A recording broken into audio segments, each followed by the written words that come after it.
ওমর ফারুক রাদিয়াল্লাহু তাআলা আনহু লক্ষ্য করলেন আশেপাশে কোথাও মৌমাছি নাই, অথচ মৌমাছির গুনগুন গুনগুন আওয়াজ শোনা যায়। ওমর ফারুক রাদিয়াল্লাহু তাআলা আনহু এর বুঝতে কোনো বাকি থাকলো না। ওমর ফারুক রাদিয়াল্লাহু তাআলা আনহু বুঝে ফেললেন এই সময় বিশ্বনবীর উপরে কোরআন নাজিল করছেন যিনি, সবাই আওয়াজ দিয়ে বলেন তো তিনি কে? বিশ্বনবী মুহাম্মদুর রাসূলুল্লাহ সাল্লাল্লাহু আলাইহি ওয়াসাল্লাম কিছুক্ষণ চুপ করে থাকলেন। এরপরে সাহাবীদের দিকে মুখ ঘোরালেন। মুখ ঘোরানোর পরে আল্লাহর হাবিব সাল্লাল্লাহু আলাইহি ওয়াসাল্লাম বললেন, এইমাত্র আমার কাছে সূরাতুল মুমিনুনের প্রথম 10টা আয়াত নাজিল হয়েছে। যে ব্যক্তি এই 10টা আয়াতের 7টা গুণের উপর আমল করতে পারবে, ওই ব্যক্তিটা মরার সাথে সাথেই আল্লাহর জান্নাতে ঢুকে যাবে। এই সূরার 10টা আয়াতে আল্লাহ তাআলা 7টা গুণের কথা বলেছেন। চলুন আমরা দেরি না করে আল্লাহ তাআলা এই সূরার ভিতরে কি বলেছেন আমরা সেগুলো শুনে আসি ইনশাআল্লাহ। পড়েন। রব্বুল আলামিন বলেন, قد أفلح المؤمنون الذين هم في صلاتهم خاشعون। ঈমান এনেছে যারা সফল হয়েছে, যারা ঈমান এনেছে তারাই সফল হয়েছে। আমাদের দৃষ্টিতে আমরা সফল বলি কাদেরকে? যাদের লাখ লাখ টাকা আছে, যাদের দামি দামি ব্র্যান্ডের গাড়ি আছে, ট্রুপ্লেক্স বাসা আছে, আমরা মনে করি এরাই হচ্ছে লাইফে সাকসেস একজন ব্যক্তি, ঠিক কিনা বলেন? কিন্তু আল্লাহ তাআলার কাছে কি এই অর্থের কোনো মানদণ্ড আছে? আল্লাহর কাছে কি কোনো পদের কোনো মানদণ্ড আছে? আল্লাহ কি দেখবেন যে কার ফেমাসিটি কত বেশি? আল্লাহর কাছে কোনো ফেমাসিটি চলে না। আল্লাহ তাআলার কাছে কোনো ধন সম্পদের বড়াই চলে না। আল্লাহ তাআলার কাছে চলে কার হৃদয়ে কত বেশি আমি আল্লাহ তাআলার ভয় আছে, আর কে কত বেশি আমি আল্লাহ তাআলাকে ভয় করে তার জীবনটাকে সাজায়। সুবহানাল্লাহ পড়েন। এই জন্য আল্লাহ তাআলা বললেন, কদ আফলাহাল মুমিনুন, ঈমান এনেছে যারা সফল হয়েছে তারা। এখন ঈমানদার কারা? নবীজি হাদিস জিবরিলের ভিতরে বলেন, হযরত জিবরিল আলাইহিস সালাম নবীজির কাছে আসলেন, এসে বললেন, মাল ঈমান ইয়া রাসূলুল্লাহ। ওগো নবীজি বলেন ঈমান কি? নবীজি বললেন, আতুমিনা বিল্লাহি ওয়া মালাইকাতিহি ওয়া কুতুবিহি ওয়া রুসুলিহি ওয়াল ইয়াউমিল আখির ওয়াল কদরি খাইরিহি ওয়া শাররিহি মিনাল্লাহি তাআলা। ঈমান হচ্ছে আল্লাহ তাআলাকে না দেখে বিশ্বাস করা। আল্লাহকে কি দেখা যায়? আল্লাহকে না দেখে বিশ্বাস করার নামই হচ্ছে ঈমান। সুবহানাল্লাহ পড়েন। 2 নম্বরে ফেরেশতাদেরকে দেখা যায় না, না দেখে বিশ্বাস করার নাম হচ্ছে ঈমান। 3 নম্বরে ওয়া কুতুবিহি, আল্লাহ তাআলা সেই সাইয়েদনা আদম আলাইহিস সালাতু ওয়াস সালাম থেকে নিয়ে শুরু করে একেবারে শেষ নবী আল্লাহর হাবিব সাল্লাল্লাহু আলাইহি ওয়াসাল্লাম পর্যন্ত মোট যে 104খানা কিতাব এবং ওজিফা নাজিল করেছেন, সবগুলোর প্রতি বিশ্বাস স্থাপন করা, সব নবীদের প্রতি বিশ্বাস করা, আখিরাতের প্রতি বিশ্বাস করা। এই দুনিয়া কিন্তু শেষ নয়। এই দুনিয়ার পরে পড়ে আছে বিশাল এক জগৎ, যে জগতের শুরু আছে কিন্তু শেষ নাই। প্রিয় ভাইয়েরা, এই দুনিয়ার শুরু আছে, শেষও আছে। কিন্তু যখন আমরা মারা যাব, মারা যাওয়ার পরে আমাদের যে জীবনটা শুরু হবে, ওই জীবনের কি আর কোনো শেষ আছে? ওই জীবনে আর কোনো শেষ নাই। আহা, ওই যে শুরু হবে, এই দুনিয়াতে যে যেমন আমল করবে এর প্রতিফল সে মৃত্যুর পরে সে আস্তে আস্তে সে পাবে। এজন্য এই দুনিয়াতে থেকে আমাদেরকে আখিরাতের পুঁজি কামাই করতে হবে। অনেক ভাই আছে এমন যারা পৃথিবীতে আসার পরে মৃত্যু, আমরা যে মারা যাব এই মৃত্যুর কথা আমরা ভুলে গিয়েছি। আমাদের দেখলে মনে হয় না যে আমরা মারা যাব। আমাদের লাইফস্টাইল দেখলে কি মনে হয় যে আমরা মারা যাব? মনে হয় না। মনে হয় যে আমরা কত শত শত বছর না বাঁচবো, তাই না? যদি এটাই মনে হতো যে আমরা মারা যাব, তাহলে কেউ প্রিয় ভাইরা নামাজ না পড়ে থাকতে পারতো না, সবাই নামাজে আসতো। দেখেন এই পৃথিবীতে অনেক যুবক ছিল, আপনার মতো আমার মতো তাগড়া তাগড়া যুবক। আহা, সময়ের পরিবর্তে বাবার আগে সন্তান চলে যাচ্ছে, বড় ভাইয়ের আগে ছোট ভাই চলে যাচ্ছে, স্বামীর আগে স্ত্রী চলে যাচ্ছে, বাবার আগে সন্তান চলে যাচ্ছে, ভাইয়ের আগে বোন চলে যাচ্ছে। কোনো সিরিয়াল নাই, দেয়ার ইজ নো সিরিয়াল, এখানে কোনো সিরিয়াল চলে না। এজন্য মৃত্যু এটা আমাদের কাছে যে কোনো সময় আসতে পারে। পৃথিবীতে সবচেয়ে নিশ্চিত বিষয় কি জানেন? মৃত্যু। কিন্তু সবচেয়ে অনিশ্চিত বিষয় হচ্ছে কার যে কোন সময় মৃত্যু হবে কেউ বলতে পারবো? এখানে যারা আমরা আছি আমরা কেউ কি বলতে পারবো যে আমাদের কাছে কোন সময় মালাকুল মাউত আসবে? কেউ বলতে পারবো না, কেউ বলতে পারবো না। এজন্য মৃত্যুর আগে আমাদের জীবনটাকে পরিবর্তন করা দরকার আছে না নাই? যদি আমরা আমাদের জীবনটাকে পরিবর্তন করতে চাই তাহলে আমাদেরকে মুমিন হতে হবে। কি হতে হবে? মুমিন হতে হবে। তাহলে মুমিন কারা?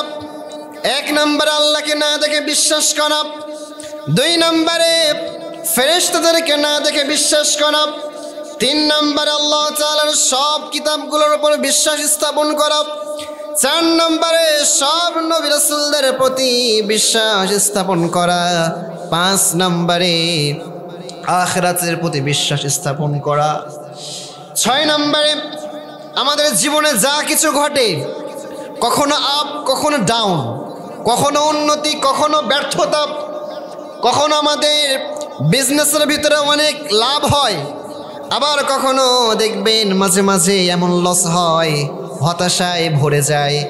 এই সব কিছু আমাদের তাকদিরে যিনি লিখে রেখেছেন, সবাই আওয়াজ দিয়ে বলেন তো তিনি কে? এই জন্য এটা বিশ্বাস করতে হবে যে আমাদের জীবনে যা কিছু ঘটে সব কিছু একজনের ইশারায়, তিনি কে? এই জন্য কখনো আফসোস করা যাবে? আমি এটা মনে করি যে আমার জীবনে আল্লাহ তাআলা যখন যা ঘটিয়েছে আমার সব কল্যাণের জন্যই ঘটিয়েছে। এবং আপনি এটা ফিল করবেন ওই সময় যখন আপনি বিষয়টা নিয়ে ভাববেন।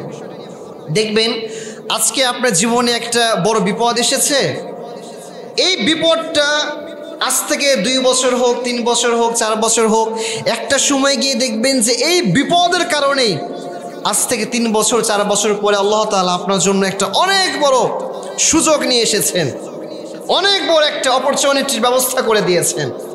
এটা আল্লাহ তাআলার প্ল্যান। আল্লাহ তাআলা বলছেন ওয়া মাকারু ওয়া মাকারাল্লাহ ওয়াল্লাহু খায়রুল মাকিরিন। আমরা পরিকল্পনা করি, আল্লাহ তাআলা পরিকল্পনা করে, কিন্তু আল্লাহ তাআলার পরিকল্পনা হচ্ছে উত্তম পরিকল্পনা। সুবহানাল্লাহ পড়েন।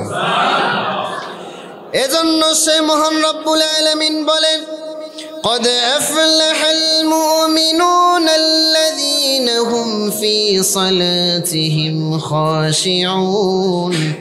ঈমান এনেছে যারা সফল হয়েছে তারা, যারা ঈমানদার এরাই হচ্ছে সবচেয়ে সফল ব্যক্তি। এরপর আল্লাহ তাআলা মুমিনদের এক এক করে প্রায় 60টা গুণের কথা বলেছেন। সবাই আওয়াজ দিয়ে বলেন তো কয়টা? আরো আস্তে বলেন কয়টা? আল্লাহ তাআলা বলেন যদি কোনো বান্দা এই 7 গুণের অধিকারী হয়ে যায়, আমি আল্লাহ তাআলা আমার ওই বান্দাকে আমার জান্নাতের সবচেয়ে উঁচু মাকাম জান্নাতুল ফিরদাউস দান করে দিব। এক নম্বরে আল্লাযীনা হুম ফি সালাতিহিম খাশিউন, যারা আমার মুমিন বান্দা এদের 1 নম্বর বৈশিষ্ট্য হচ্ছে তারা নামাজের মধ্যে খুশু খুজু অবলম্বন করে, নামাজের মধ্যে তাড়াহুড়া করে না, নামাজের মধ্যে গিয়ে অন্যদিকে ফিকির করে না, নামাজের মধ্যে নামাজও পড়ে দেখবেন দাড়িও চুলকায়, নামাজ পড়ে দেখবেন মাথাও চুলকায়, নামাজ পড়ে দেখবেন এদিক সেদিক হাত আছে না নাই। দেখেন যখন আমরা নামাজ দাঁড়াবো তখন এটা আমাদেরকে ফিল করতে হবে যে আমি কার সামনে দাঁড়িয়ে আছি। যদি আপনি ফিল করেন যে আমি পৃথিবীর কোনো রাজা বাদশার সামনে নয়, যিনি সব রাজার মহারাজা, যিনি সব বাদশার থেকে বড় বাদশাহ, আমি তার সামনে দাঁড়িয়ে আছি। ফর এক্সাম্পল, যদি আমি কোন একজন এমপির সামনে দাঁড়াই, কি করি? দাড়ি চুলকায়, মাথা চুলকায়, শরীর চুলকায়। যদি আরেকটু পড়ে যায় কোনো মন্ত্রীর সামনে যদি গিয়ে আমরা দাঁড়াই, তখন কি হয়? একেবারে ঠান্ডা হয়ে। আর যদি প্রধানমন্ত্রী হয় তাহলে তো কোনো কথাই নাই, মনে হবে আবি সাবি জান্নাত সে ভাগ করায় মেরা দোস্ত, মনে হবে যে কিছুই জানে না সে, একেবারে শান্ত শিষ্ট, একেবারে ভদ্র হয়ে দাঁড়িয়ে থাকে। তো নামাজে যখন দাঁড়াবো, এর থেকেও বেশি আমাদেরকে ঠান্ডা, রিল্যাক্স, একেবারে নীরব নিস্তব্ধতার সাথে দাঁড়াতে হবে। সাহাবায়ে কেরাম যখন নামাজে দাঁড়াতেন, মরুভূমির ভিতরে যখন কোনো সাহাবী নামাজের মধ্যে দাঁড়াতেন, পাখিগুলো সাহাবীদের মাথার উপর উড়ে উড়ে বসে যেত। কারণ সাহাবীরা এত স্থির থাকতো, আকাশের উড়ন্ত পাখি মনে করতো এটা কোনো মানুষ নয়, এটা মনে হয় আরব কান্ট্রির মরুভূমির বিশাল একটা খেজুরের গাছ। তারা খেজুরের গাছ মনে করে বিভিন্ন সাহাবীর মাথার উপর দাঁড়িয়ে যেত। নড়াচড়া নাই, হাত পা এদিক সেদিক নাই, দাড়ি চুলকানো নাই, মাথা চুলকানো নাই, একেবারে রিল্যাক্সের সাথে, ভদ্রতার সাথে, একেবারে ঠান্ডার সাথে আস্তে আস্তে আস্তে আস্তে নামাজ পড়তেন। যারা মুমিন এরা হবে নামাজের ভিতরে খুশু খুজু অবলম্বনকারী। আজ থেকে আমাদের এই গুণটা অর্জন করার দরকার আছে না নাই? এই যে আমরা যে কোরআন থেকে তাফসিরগুলো শুনছি, আমাদের এই আজকে যে প্রোগ্রামটা আমরা আয়োজন করেছি, এই প্রোগ্রামগুলো থেকে আমাদের জীবনটাকে পরিবর্তন করতে হবে। আমাদের নিয়ত হবে এরকম যে আমরা যে প্রতি সপ্তাহে যে এখানে আসি, আমাদের যে তাফসির প্রোগ্রামটা আমরা আয়োজন করেছি, এই তাফসিরটা শুধুমাত্র যেন শুনি আর মসজিদের ভিতরে রেখে না যাই। এটা আমরা শুনবো, প্লাস সেটাকে আমরা আমল করব। সামিআনা ওয়া আতানা, শুনতেও হবে, আমলও করতে হবে। রাজি আছেন তো ইনশাল্লাহ? আমি সর্বশেষ শুনবো, আমি মোটামুটি আলহামদুলিল্লাহ ধরবো। যে ব্যক্তি পারবে আলহামদুলিল্লাহ তার জন্য একটা মোটামুটিভাবে আমার পক্ষ থেকে একটা উপহার থাকবে ইনশাআল্লাহ। আজকে আমি যে আলোচনাগুলো বলবো 7টা গুণের কথা বলবো। জোরে বলেন কয়টা? এই 7টা গুণ আজকে মনে করে বাসায় নিয়ে যাওয়া যাবে না ইনশাআল্লাহ। একেবারে সংক্ষিপ্ত সময় আমি বলে শেষ করে দেবো ইনশাআল্লাহ। তাহলে মুমিনদের 1 নম্বর বৈশিষ্ট্যের কথা হচ্ছে তারা নামাজে খুশু খুজু অবলম্বন করে, নামাজে তারা তাড়াহুড়া করে। আচ্ছা বলেন দেখি, নামাজে অনেকে মনোযোগী হতে পারে না, নামাজে মনোযোগী হওয়ার দরকার আছে না নেই? নামাজে মনোযোগী হতে চান তো আপনারা সবাই? নামাজে মনোযোগী যদি হতে চান তাহলে এখন আমি 5টা টিপস শেয়ার করব। যদি এই 5টা টিপস যদি আমরা কেউ আমাদের লাইফে অ্যাপ্লাই করতে পারি, দেখবেন আমাদের নামাজটা হবে সবচেয়ে সুন্দর নামাজ, আমাদের নামাজটা হবে সবচেয়ে উত্তম নামাজ। আর এই নামাজটা আল্লাহ তাআলা ইনশাআল্লাহ, আমি এতটুকু ইনশিওর করতে পারি যে আল্লাহ তাআলা কবুল করবেন। সুবহানাল্লাহ। 1 নাম্বার, যখন নামাজে দাঁড়াবো তখন এটা আমাকে ফিল করতে হবে, দিস সালা ইজ লাস্ট সালা ইন ইউর লাইফ। এই নামাজটা হতে পারে আপনার জীবনের সব শেষ নামাজ। এই নামাজের পরে হতে পারে আপনার জীবনে আর নামাজের কোনো সুযোগ নাও আসতে পারে। আপনি যখন জোহরের নামাজ দাঁড়াবেন এটা ফিল করবেন, হতে পারে আমার জীবনের এটাই শেষ নামাজ, হতে পারে আমার জীবনে আসর নাও আসতে পারে। কত মানুষ দেখলাম ভাই, আহা, তাগড়া যুবক, টকবকে যুবক, সকালবেলা বের হয়েছে গাড়ি নিয়ে, সকাল 9টা বাজতে বাজতে কানে খবর আসে অমুক যুবক আর দুনিয়ার জমিনে নাই, মারা গিয়েছে। কিভাবে মারা গেল? বাইক অ্যাক্সিডেন্টে মারা গিয়েছে, অমুকের সাথে অ্যাক্সিডেন্ট করে মারা গিয়েছে। এই যে মারা যাচ্ছে না, সেকেন্ড বার কি আর ফিরে আসা কোনো সুযোগ আছে? সুযোগ আছে? কোনো সুযোগ নাই। যদি আমি মনে করতে পারি যে এই নামাজটা হচ্ছে আমার জীবনের সর্বশেষ নামাজ, দেখবেন ওই নামাজটার মতো সুন্দর নামাজ আর আমার জীবনে হবে না। প্রিয় ভাইয়েরা, যদি কেউ আপনাকে বলে যে আর আধা ঘন্টা পর তোমার মৃত্যুদণ্ড কার্যকর করা হবে, এই আধা ঘন্টার ভিতরে তুমি তোমার লাইফে সর্বশেষ নামাজটা তুমি আদায় করে নাও, ওই নামাজটা কেমন হয় বলেন তো? আহা, ওই নামাজটা কেমন হবে নামাজ? ওই নামাজটা হবে আপনার জীবনের সবচেয়ে শ্রেষ্ঠ নামাজ। ওই নামাজে থাকবে চোখের অশ্রু, ওই নামাজে থাকবে আপনার হৃদয় ভরা আবেগ, ওই নামাজে থাকবে আপনার সম্পূর্ণ আল্লাহ তাআলার প্রতি তাওয়াক্কুল। যদি আপনি এইভাবে ফিল করে নামাজ পড়তে পারেন, নামাজের ভিতরে মনোযোগী দান করবেন একজন, সব আওয়াজ দিয়ে বলেন তো তিনি কে? 2 নাম্বার নামাজে মনোযোগী হওয়ার 2 নাম্বার টিপস হচ্ছে তাড়াহুড়া না করা, রিল্যাক্সের সাথে নামাজগুলো আদায় করা। নামাজের মধ্যে কখনো তাড়াহুড়া করবেন না। এক সাহাবী মসজিদে নববীতে নামাজ পড়ছেন। ইন দ্য মিন টাইম ওই মসজিদে আল্লাহর হাবিব সাল্লাল্লাহু আলাইহি ওয়াসাল্লাম বসে আছেন। ওই সাহাবী নামাজ শেষ করল, নামাজ শেষ করে নবীজির কাছে আসলো। নবীজি কাছে আসার পরে নবীজিকে সালাম দিল।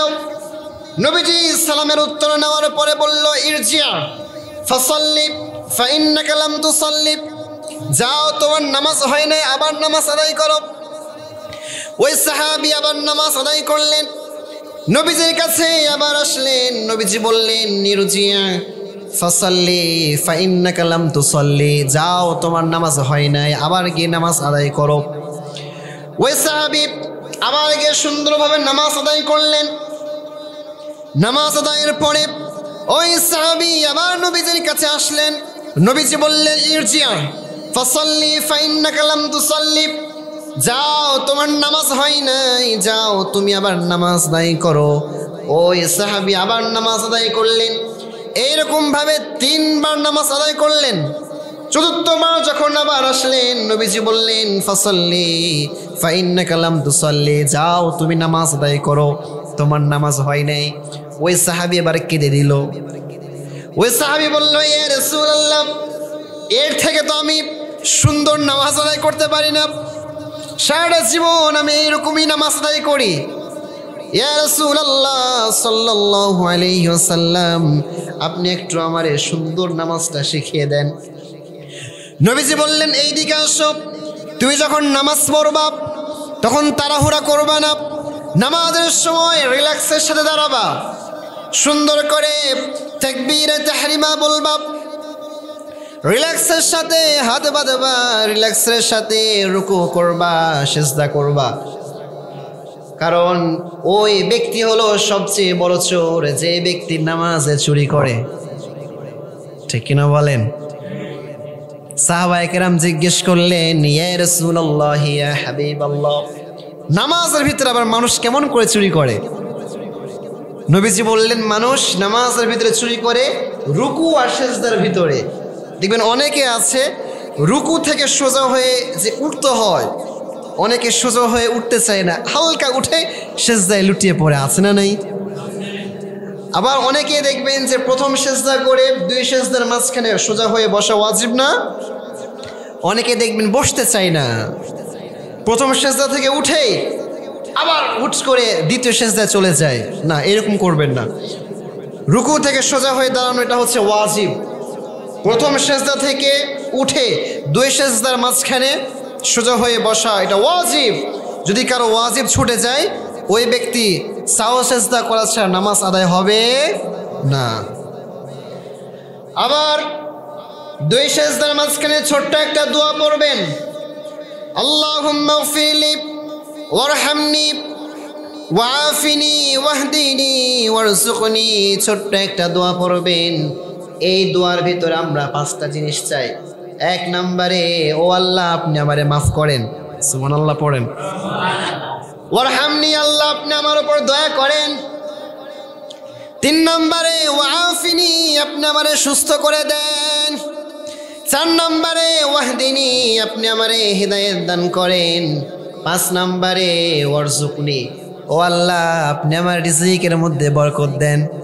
সুবহানাল্লাহ। 5টা জিনিস এর ভিতরে আছে। এই 5টা জিনিস যখন আমরা চাইবো, এই 5টা জিনিসের ভিতরে আমাদের পুরো জীবনটা চলে এসেছে না? 1 নম্বরে মাফ চাইলাম, 2 নম্বরে দয়া চাইলাম, সুস্থতা চাইলাম, হেদায়েত চাইলাম, রিজিক চাইলাম, আর কি বাকি রাখলেন বলেন? নিচেরটাও নিলেন, গোড়ারটাও নিলেন, কোনো কিছু বাকি আছে? আর এই দোয়াগুলো আমাদের পড়ার দরকার আছে না নেই? আল্লাহ তাআলা সবাইকে বুঝার তৌফিক দান করুন, আমিন।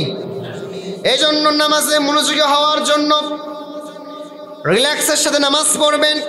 3 নম্বরে নামাজে মনোযোগী হওয়ার জন্য জামাতে নামাজ পড়বেন। 4 নম্বরে যখন নামাজগুলো আদায় করবেন, নামাজের ভিতরে প্রত্যেকটা জায়গার ভিতরে আমরা যেগুলো পড়ি, সূরা ফাতিহা, এরপরে রুকুর ভিতরে পড়ি সুবহান রাব্বিয়াল আযীম, সিজদার ভিতরে পড়ি সুবহান রাব্বিয়াল আ'লা, এইগুলোর অর্থ বুঝে বুঝে নামাজ পড়বেন। আমরা অনেকেই আছি নামাজ পড়ি আজ থেকে 20 বছর, এগুলোর মানে কি আমরা জানি না? আছে না এরকম? এগুলো জানার দরকার আছে না প্রিয় ভাইরা? দেখেন, যখন আপনি জানবেন যে সুবহান রাব্বিয়াল আ'লা এর মানেটা কি, what is the meaning of সুবহান রাব্বিয়াল আ'লা, যখন আপনি জানবেন তখন আপনার এই কথাটার ভিতরে মাধুর্যতা কাজ করবে। তখন আপনি আল্লাহর কাছে গিয়ে বলবেন সুবহান রাব্বিয়াল আ'লা, আপনার ভিতর থেকে একটা অনুভূতি কাজ করবে। আপনি যখন জানবেন সুবহান রাব্বিয়াল আযীমের মানে কি, তখন আপনি বুঝবেন। আপনি যখন জানবেন সূরা ফাতিহার মানে কি, তখন আপনার মজা লাগবে। এজন্য অর্থ বুঝে নামাজ পড়বেন। 5 নম্বরে নামাজে মনোযোগ বৃদ্ধি করার জন্য সবচেয়ে গুরুত্বপূর্ণ যে বিষয়, সেটা হলো সুন্নতগুলো আদায় করবেন। নামাজের ভিতরে অনেক সুন্নত আছে না নাই? আমরা যখন তাশাহুদ পড়ি, আমরা তখন এইভাবে একটা আঙ্গুল তুলি না, এটা সুন্নাহ।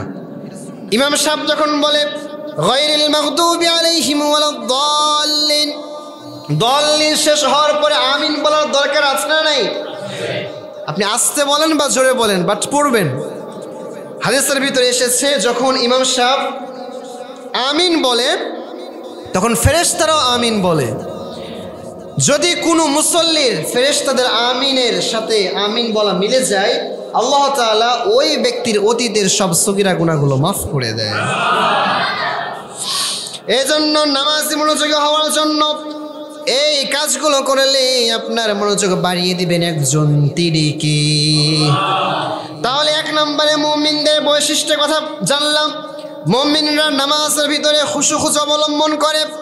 2 নম্বরে ওয়াল্লাযীনা হুম আনিল লাগবি মুরিদুন ওয়াল্লাযীনা হুম লিয-যাকাতি ফাইলুন। সুবহানাল্লাহ। মুমিনদের 2 নম্বর বৈশিষ্ট্য হচ্ছে মুমিনরা অনর্থক কোনো কাজ করে না, অনর্থক কোনো কথা বলে না। মুমিনরা যাই করে যাই বলে সব কিছু অর্থবোধক বলে। মুমিনদের কাছে কোনো অনর্থক জিনিস বলতে নাই। আজ থেকে অনর্থক কোনো কথা বলা যাবে? যাই বলবেন অর্থবোধক বলবেন। দেখবেন যেই ব্যক্তি যত বেশি জ্ঞানী হয়, ওই ব্যক্তিটা তত বেশি কম কথা বলে প্রিয় ভাইরা, ঠিক কিনা বলেন? কারণ যে ব্যক্তি যত বেশি কথা বলে তার জীবনে তত বেশি ভুল হয়, আর যার জীবনে যত বেশি ভুল হয় তার জীবনে তত বেশি গুনাহ হয়। আর যার যত বেশি গুনাহ, সে জান্নাতে যাবে না জাহান্নামে যাবে? গুনাহ বেশি হলে জান্নাতে যাবে না জাহান্নামে যাবে? আর যে ব্যক্তি কম কথা বলে ওই ব্যক্তির ভুল কম হয়, আর যার ভুল কম হয় তার গুনাহ কম হয়। আর যার গুনাহ কম সে কি জান্নাতে নাকি জাহান্নামে? আর একটু আওয়াজ দিয়ে বলেন, জান্নাতে না জাহান্নামে? জান্নাতে যাবে।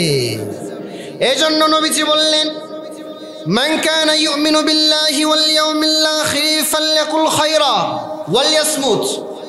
তোমাদের ভিতরে যে ব্যক্তি আল্লাহর প্রতি বিশ্বাস স্থাপন করে, যে ব্যক্তি আখিরাতের প্রতি বিশ্বাস স্থাপন করে, সে যেন কথা বললে ভালো কথা বলে, নতুবা চুপ থাকে। আবার নবীজি বলেছেন মান সামাতা নাজা, যে ব্যক্তি চুপ থাকে সে ব্যক্তি নাজাত পেয়ে যায়। সুবহানাল্লাহ। এই কথা এটা অনেক গুরুত্বপূর্ণ একটা জিনিস। এই কথার মাধ্যমে মানুষ একেবারে নিকটবর্তী হয়ে যায়। এই কথার মাধ্যমে মানুষের থেকে অনেক দূরে সরে যায়। এই কথার মাধ্যমে মানুষের জন্য মানুষের হৃদয়ে ভালোবাসা সৃষ্টি হয়। এই কথার জন্যই মানুষের হৃদয় থেকে মানুষ উঠে যায়। এই কথার জন্যই মানুষে একেবারে নিকটবর্তী হয়ে যায়। এই জন্য এই কথাটা অনেক গুরুত্বপূর্ণ জিনিস। যখন কথা বলবেন ভেবে চিন্তে কথা বলবেন, কি বলছি, কার সাথে কথা বলছি, আমার এই কোনো কথা আবার ভুল হয়ে যাচ্ছে না তো? কারণ মাথায় রাখবেন আমাদের দুই কাঁধে দুইজন ফেরেশতা 24 আওয়ার্স নিযুক্ত করে রেখেছেন একজন। সবাই আওয়াজ দিয়ে বলেন তো তিনি কে? মা ইয়ালফিযু মিন কাওলিন ইল্লা লাদাইহি রাকীবুন আতীদ। আমরা 24টা ঘন্টা যা কিছু বলি সব কিছু দুইজন ফেরেশতা সুন্দর করে নোট করে রাখে, রেকর্ড করে রাখে। এই যে আমার যে এখন কথাগুলো রেকর্ড হচ্ছে না, এই আমার যেমন রেকর্ড হচ্ছে, এটা তো দুনিয়ার মানুষের সিস্টেম, তো আল্লাহ তাআলার সিস্টেম আরো কত আধুনিক হবে। ফেরেশতারা 24 আওয়ার্স আপনি যা কিছু করছেন, দিনের আলোতে, রাতের অন্ধকারে, প্রকাশ্যে, গোপনে যা কিছু করেন, পৃথিবীর কেউ না জানুক, জানেন একজন, তিনি কে? পৃথিবী না জানুক আমি তো জানি, আমি কি পাপ করেছি হায়, আমার পাপের করলে বিচার, বাঁচার আমার নাই উপায়, দয়াময় প্রভু মাফ করো আমায়, মাফ করো আমায়। প্রণামিন। এই জন্য মুমিনদের 2 নাম্বার বৈশিষ্ট্য হচ্ছে মুমিনরা কখনো অনর্থক কোনো কাজ করতে পারে না। মুমিনদের 3 নাম্বার বৈশিষ্ট্য হচ্ছে ওয়াল্লাযীনা হুম লিয-যাকাতি ফাইলুন। যারা মুমিন বান্দা এরা সম্পদের যাকাত দেয়। যারা যাকাত দিবে না, নবীজি বলেন যে ব্যক্তি সম্পদের যাকাত দিবে না, কাল কিয়ামতের ময়দানে ওই ব্যক্তির ওই সম্পদগুলোকে বিষাক্ত সাপ রূপে একটা আকার দেওয়া হবে। এরপরে ওই সাপটা ওই ব্যক্তির গলার ভিতরে পেঁচিয়ে দেওয়া হবে। আর ওই সম্পদগুলো বলবে আনা মালুক আনা কানজুক, আমি তোমার সে দুনিয়া জমানো টাকা, আমি তোমার সেই দুনিয়ার জমানো সম্পদ, আমাকে তুমি জমিয়ে রেখেছিলে, যাকাত দাও নাই, নাও আজকে আমার ছবল তুমি সহ্য করো। এক একটা ছবলের বিষ এমন হবে, এক একটা ছবল মারার সাথে সাথে ওই পুরা ব্যক্তিটার চেহারার ভিতরে বিবর্তন চলে আসবে। আল্লাহু আকবার, কি অবস্থা হবে রে ভাই সেই দিন। আবার আল্লাহ তাআলা বলছেন আল্লাযীনা ইয়াকনিজুনা আল-যাহাবা ওয়াল-ফিদ্দাতা ওয়া লা ইউনফিকুনাহা ফী সাবিলিল্লাহ ফাবাশশিরহুম বিআযাবিন আলীম। যারা দুনিয়ার জমিনে স্বর্ণ রৌপ্য এগুলো জমা করে রাখে, আল্লাহর রাস্তায় যারা খরচ করে না, যারা দান করে না, আল্লাহ বললেন ফাবাশশিরহুম বিআযাবিন আলীম, ও নবী আপনি তাদেরকে শাস্তির সুসংবাদ দেন। শাস্তির আবার সুসংবাদ হয় নাকি? অনেক সময় দেখেন আমাদের বাড়িতে যখন কিছু হয় তখন মা বলে, কি বলে, আজ তোর আব্বা আসুক, তোরে মজা দেখাবো। আসলে কি মজা দেখাবে না তাকে শাস্তি দেবে? শাস্তির তীব্রতা বোঝানোর জন্য তাকে বলা হচ্ছে তোরে আজকে মজা দেখানো হবে। তা আল্লাহ তাআলা এরকম করে আমাদেরকে শাস্তির প্রবণতা বোঝানোর জন্য বলছেন ফাবাশশিরহুম বিআযাবিন আলীম, ওহে নবী আপনি তাদেরকে পীড়াদায়ক শাস্তির সুসংবাদ দেন। আল্লাহ সবাইকে এই ধরনের শাস্তি থেকে হেফাজত করুন। আমিন।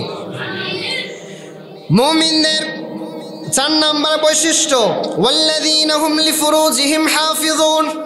যারা মুমিন এরা তাদের লজ্জা স্থানের হেফাজত করে। আর নবীজি বললেন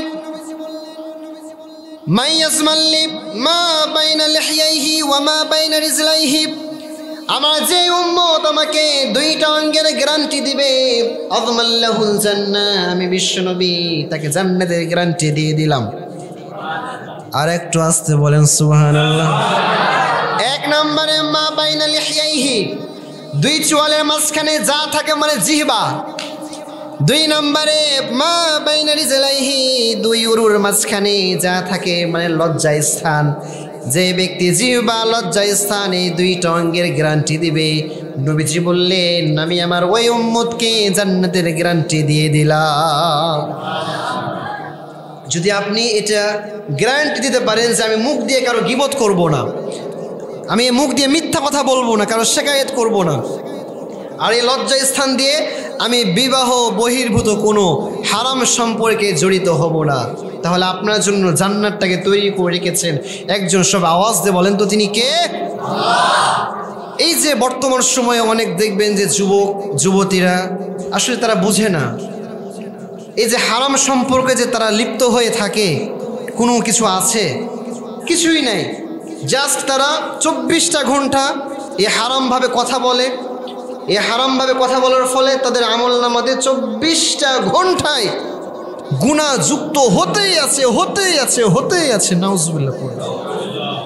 শুনেন প্রিয় ভাই, কলিজার টুকরা যুবক, যারা মনে করেন এই যে বিবাহ বহির্ভূত সম্পর্কে যারা লিপ্ত থাকে, একটা মেয়ের সাথে যখন একজন যুবক কথা বলে, বিশ্বাস করেন কিচ্ছু নাই, আপনি যতটুকু সময় কথা বলবেন আপনার আমলনামাতে জেনার গুনাহ হবে, জেনার গুনাহ।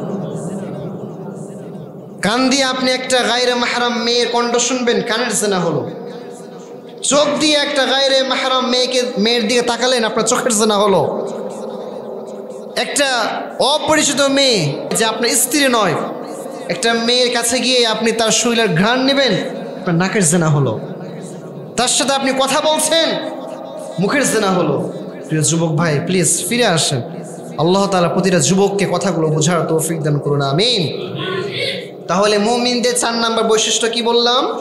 যারা মুমিন হবে এরা এদের লজ্জা স্থানে হেফাজত করবে। ওয়াল্লাযীনা হুম লিআমানাতিহিম ওয়া আহদিহিম রাউন। যারা মুমিন এদের 5 নাম্বার বৈশিষ্ট্য হলো এরা আমানতের খেয়ানত করে না। যারা আমানতের খেয়ানত করে এরা কখনো মুমিন হতে পারে না। যারা মুনাফিক এদের আলামত 3টি, জোরে বলেন কয়টি? নাম্বার 1, ইযা হাদ্দাসা কাযাবা, যখন সে কথা বলে মিথ্যা কথা বলে। নাম্বার 2, ইযা ওয়াদা আখলাফা, যখন সে কারো কাছে ওয়াদা করে তখন সে এটা ভঙ্গ করে। ওয়াইদা তুমিনা খানা, যখন তার কাছে কেউ আমানত রাখে তখন সে আমানতের খেয়ানত করে। এই জন্য আমানতের খেয়ানত করা এটা হচ্ছে মুমিনের কাজ নাকি মুনাফিকের কাজ? প্রিয় ভাইয়েরা, মুনাফিকের কাজ। আমরা যেন আমানতের খেয়ানত না করি, আমরা যেন আমানতটাকে ঠিক মতো রাখতে পারি। আল্লাহ সবাইকে তৌফিক দান করুন, আমিন। এই আমানত এটা হচ্ছে একটা ব্যাপক জিনিস। এই যে আপনারা যারা কমিটি আছেন মসজিদের, আপনাদের কাছে মসজিদটা হচ্ছে একটা আমানত। একজন পরিবারের যিনি হেড, ওনার কাছে তার পুরা পরিবারের সব সদস্যগুলো হচ্ছে আমানত। বড় ভাই, ওর কাছে সব ছোট ভাই ছোট বোনগুলো হচ্ছে আমানত। একটা এমপির কাছে তার নির্বাচিত এলাকাটা হচ্ছে আমানত। একজন প্রধানমন্ত্রীর কাছে তার পুরো দেশটা হচ্ছে আমানত। নবীজি বললেন, আলা কুল্লুকুম রাঈন ওয়া কুল্লুকুম মাসউলুন আন রাইয়াতিহি, সাবধান, তোমরা সবাই হচ্ছ একজন একজন করে অভিভাবক, তোমরা সবাই দায়িত্বশীল, তোমাদের সবার উপর দায়িত্ব আছে। কাল কিয়ামতের ময়দানে আমাদের সবাইকে আমাদের দায়িত্ব হিসেবে আমাদের দায়িত্ব সম্পর্কে জিজ্ঞাসা করবেন একজন। সবাই আওয়াজ দিয়ে বলেন তো তিনি কে? এরপরে যখন সে ওয়াদা করে তখন সে ওয়াদাটা রাখে, যাকে আমরা বলি কথা দিয়ে কথা রাখা। কথা দিয়ে কথা না রাখা এটা কোনো মুমিনের কাজ হতে পারে না প্রিয় ভাইয়েরা, ঠিক না বলেন? কথা দিলে কথা রাখার চেষ্টা করবেন। যদি আপনি কাউকে কথা দিয়ে কথা না রাখেন, কারোর সাথে বিশ্বাসঘাতকতা করেন, কাউকে ঠগান, কারোর সাথে অবিচার করেন, কাউকে জুলুম করেন, আল্লাহর কসম করে বলছি দুনিয়াতে আপনি মাফ পেলেও আখেরাতে কিন্তু গিয়ে মাফ পাবেন না প্রিয় ভাইরা, ঠিক না বলেন? 6 নাম্বার গুণ গেল মুমিনদের। সর্বশেষ মুমিনদের 7 নম্বর বৈশিষ্ট্য আল্লাহ তাআলা বলছেন, ওয়াল্লাযীনা হুম আলা সালাওয়াতিহিম ইউহাফিজুন। যারা আমার মুমিন বান্দা এরা তাদের নামাজগুলোকে হেফাজত করে, নামাজগুলোকে হেফাজত করে। নবীজি সাহাবায়ে কেরামকে লক্ষ্য করে বললেন, আচ্ছা তোমাদের বাসার সামনে যদি একটা বিশাল নদী থাকে আর এই নদীতে যদি কেউ দৈনন্দিন 5 বার করে গোসল করে, কয়বার করে? 5 বার করে গোসল করে, ওই ব্যক্তির শরীরে কি কোনো ময়লা থাকতে পারে প্রিয় ভাইরা? সাহাবায়ে কেরাম এই একই উত্তর দিয়েছিলেন, বললেন ইয়া রাসূলুল্লাহ লা, না। নবীজি বললেন শুনে রাখো, যদি কোনো ব্যক্তি দৈনন্দিন 5 ওয়াক্ত নামাজ নিয়মিত জামাতের সাথে আদায় করে, ওই ব্যক্তির জীবনের কোনো গুনাহও থাকতে পারে না। যখন কোনো বান্দা নামাজের জন্য অজু করে, অজু করার জন্য যখন সে তার হাতের কবজিগুলো ধৌত করা শুরু করে দেয়, নবীজি বলেন তার এই হাতের কবজির গুনাহগুলো ওই অজুর পানির সাথে আস্তে আস্তে নির্গত হয়ে যায়। যখন কেউ ওই অজুর পানিগুলো তার মুখের ভিতরে কুলি করার জন্য নেই, কুলি করে যখনই ওই পানিগুলো ফেলে, আল্লাহ তাআলা মুখের গুনাহগুলো মাফ করে দেয়। যখন কোনো বান্দা এই অজুর পানি তার মুখমণ্ডল দিয়ে ধৌত করা শুরু করে দেয়, ওই পানিগুলো তার মুখ দিয়ে একেবারে নিচ দিয়ে গড়ে পড়ার সাথে সাথে, তার দাড়ি বেয়ে বেয়ে পানিগুলো পড়ার সাথে সাথে আল্লাহ তাআলা তার মুখের সব গুনাহগুলো মাফ করে দেয়। যখন কোনো বান্দা তার এই হাতের কোণে পর্যন্ত হাত ধৌত করা শুরু করে দেয়, ওই অজুর পানির শেষ ফোঁটার সাথে সাথে আল্লাহ তাআলা ওই বান্দার ওই হাতের সব গুনাহগুলো মাফ করে দেয়। যখন কোনো বান্দা এই অজুর পানি দিয়ে তার পাগুলো ধৌত করা শুরু করে দেয়, ওই অজুর পানির সর্বশেষ যে ফোঁটাটা তার পা থেকে নির্গত হয়, ওই ফোঁটার সাথে সাথে আল্লাহ তাআলা তার পায়ের সব গুনাহগুলো মাফ করে দেয়। তাহলে আজকে আমরা মুমিনদের কয়টা গুণের কথা আলোচনা করলাম? নাম্বার 1, যারা মুমিন বান্দা এরা নামাজের মধ্যে খুশু অবলম্বন করে, এরা নামাজের মধ্যে তাড়াহুড়া করে। 2 নাম্বার, যারা মুমিন বান্দা এরা কখনো কোনো অনর্থক কাজ বা অনর্থক কোনো কথা বলে না প্রিয় ভাইয়েরা। 3 নাম্বার, যারা মুমিন এদের বৈশিষ্ট্য হচ্ছে তারা তাদের সম্পদে যাকাত দেয়। 4 নম্বরে যারা মুমিন এদের বৈশিষ্ট্য হচ্ছে তারা তাদের লজ্জা স্থানে হেফাজত করে। 5 নম্বরে তারা আমানতের খেয়ানত করে না। 6 নম্বরে তারা কথা দিলে কথা রাখে। সর্বশেষ 7 নম্বরে তারা তাদের নামাজগুলোকে হেফাজত করে। এই 7টা গুণ যদি কারো ভিতরে থাকে, আল্লাহ তাআলা বলছেন বাবার ওয়ারিস সূত্রে যেমন কোনো সন্তান তার বাবার সম্পদের মালিক হয়ে যায়, যদি কোনো বান্দার ভিতরে সূরাতুল মুমিনুনের প্রথম 10 আয়াতের এই 7টা গুণ থাকে, আল্লাহ তাআলা ওই বান্দাকে জান্নাতুল ফিরদাউসের ওয়ারিস বানিয়ে দেয়।